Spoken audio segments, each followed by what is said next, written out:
Hello guys! Magandang gabi po sa inyong lahat. Ito ang aming si Laura. Pag po nakikita niyo siyang ganyan, iniintindi niya po yung kanyang naririnig. Lauri! Meron lang po akong mga ipapaano sa inyo mga gamot niya. Kasi dahil sa kanyang paa, itong paa niya medyo karoon ng problema, kaya pinaiinom namin po siya ng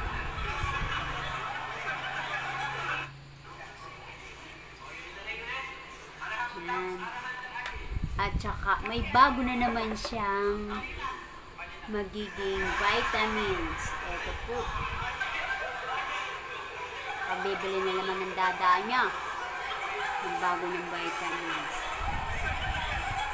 Dad, ano ito? Umpisaan na natin. Titimbangin muna natin siya bago natin ipapainom. Yan mga ipainom mo muna yan. Dapat sa mga papi siyang papainumin ngayon. Oo, nakalimutan natin. Isang vitamins na naman na ipapainom namin sa kanya para maging hyper, more on hyper talaga. Nakalimutan pala natin yung ating mga puppies. Yan, ngayon eto po yung aking ipapainom. Yan, tinan nyo ang aking si Laura.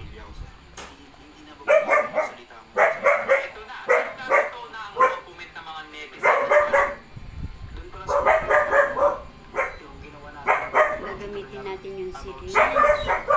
Siguro 3 ml yung ating dapat meron na siyang tubig na naka-ready. Kuha muna tayo ng tubig na.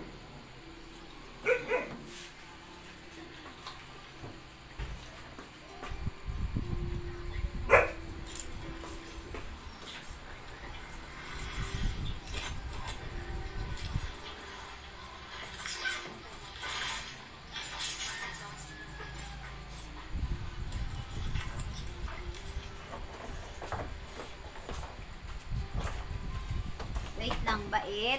Mamaya kita painumin ng tubig.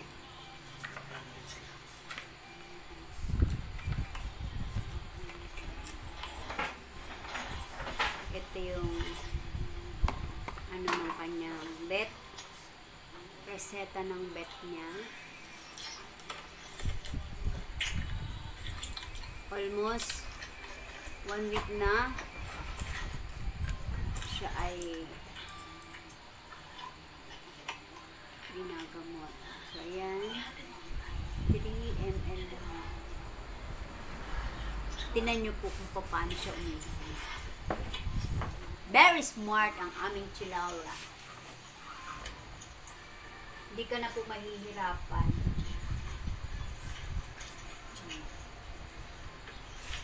And then water. Very good ang aming Laura.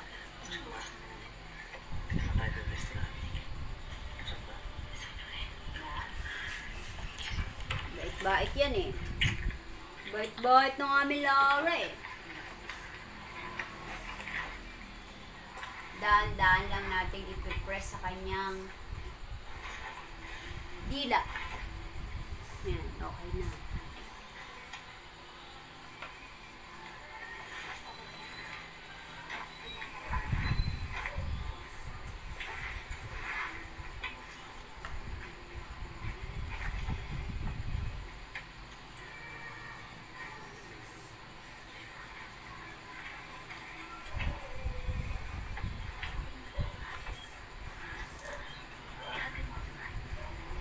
Then, isa pang vitamins naman niya.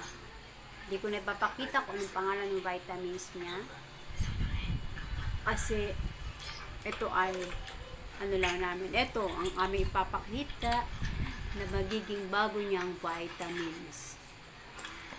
para makaano siya, maka-recover loobin. Dadailan ba? 2 ml ay 3 ml din. Nagkakaroon ng hangin, kaya i-press natin. 3 ml, Dad, pwede na sa kanya yon. 3 ml.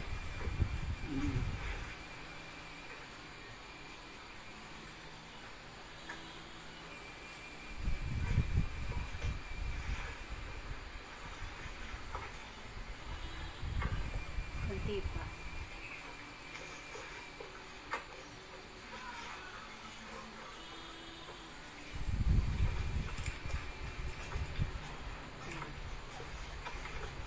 Panoorin nyo po kung paano siya talaga painumin. Dahan-dahan lang, bait. Para hindi ka masanib. Napaka ano ng painumin ng gamot. Hindi ka na mahihirapan. Parang may sipon siya, Dado. Parang may sipon siya. Tinan mo po yung ano niya. Oh, Dad, may sipon siya, oh.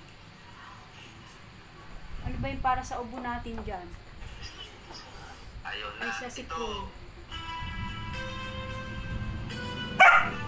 Aba, more?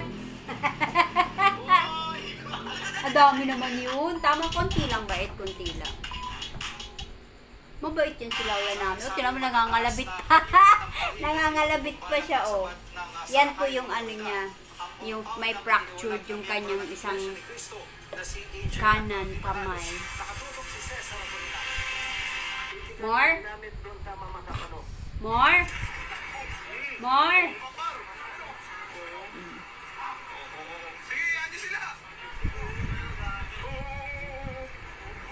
Kaya dapat i-exercise natin yung kanyang ano. O, inom mo na. O, inom.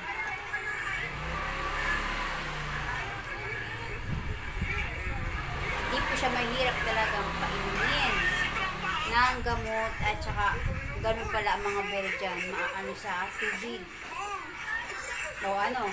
O, tama na. Huwag na ata ano mo na yan.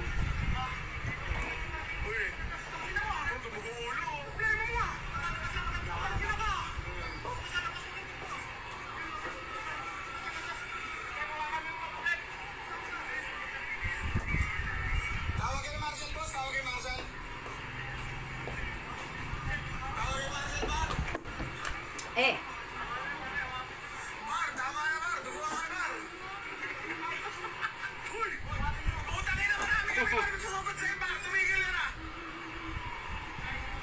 Napaka-hyper na, napaka-hyper. Kahit siya ay may nararamdaman. Wait lang ba ito? Oy! Oh. Wag! Stop! Sit! Oh, masyado na yan, Laura, ha?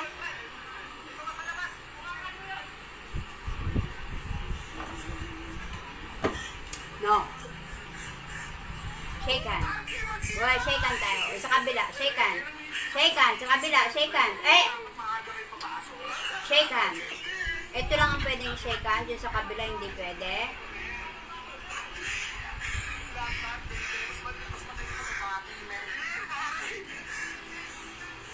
Ang ganda-ganda naman ang Laura namin. Ang ganda-ganda naman yun. Ang ganda-ganda yun. Okay, stop na. Oh.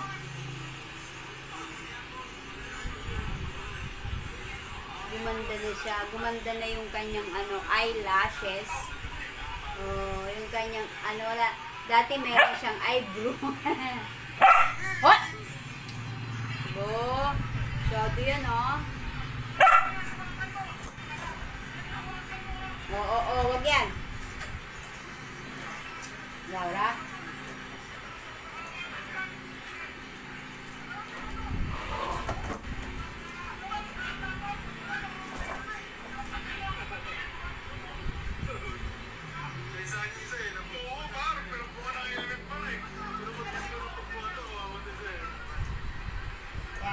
meron siyang laging, laging basahan sa tabi. At madudulas ka ba eh?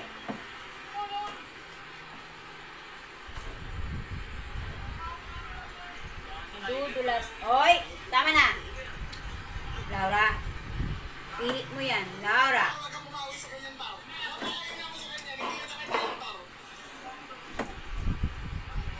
Bitaw mo.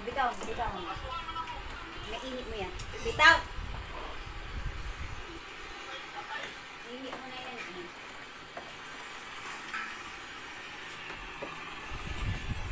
Eto na lang. Yan, isang toy niya ito, oh. Yan. Yan.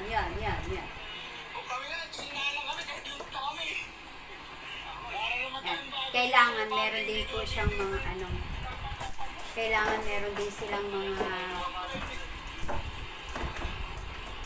meron din siyang toy na ibibigay. May mga sila pang bite.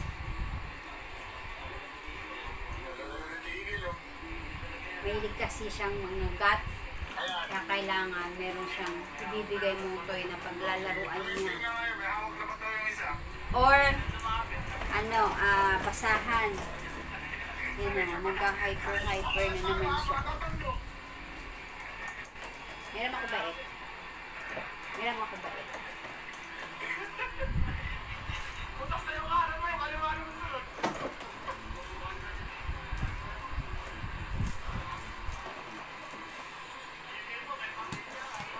Olo, ilan po olo?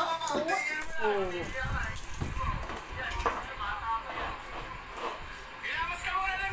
Kahit masakit po kayo ng isang paa, ay napaka-hyper pa rin niya.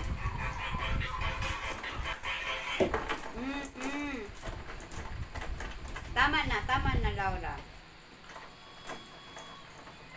Teeter. Yan yung teeter niya. Nakagawin sa area na ito, kundi para lang sa mga... Yan, kailangan, anuhan mo po siya. Yung bang makikipaglaro ka din sa kanya. Hila-hila. Oh, kaya naman ko. Aray! Tapos, mga roda, may teeter niya yan. Kasi sa taas ito, ayan, hindi pa tapos din. So, lalagyan natin siya dyan. Maano po siya kasing magkagat-kagat. Magkakaroon dito ng hagdan. Ang problema ko, pag nilagyan natin si hagdan dito, yung mafi-fix na, kumbaga, yung area sisikip na at nakafix na yan yung hagdan. nagiging habit talaga niya. Magkakaroon siya ng Oh, buhos yan niya na.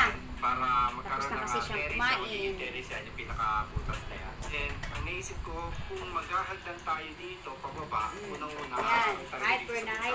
Yun! Kasi itong butas na to, bintana siya. Ayan, bintana. So, haharang siya dyan. Kaya naisip kong kontakin itong tao na to. So, itong tao na to, mamaya makikita ninyo. Hindi pa siya, dapat ito palupi na lulukso na. Mag-play na siya, kaya lang. Oo, tinan mo. So, hindi ko alam kung paano niya gagawin. Ano pangalan mo sir? Ha? Dorian. Kanyes. Salamat po sa panonood. Ipapakita niya kung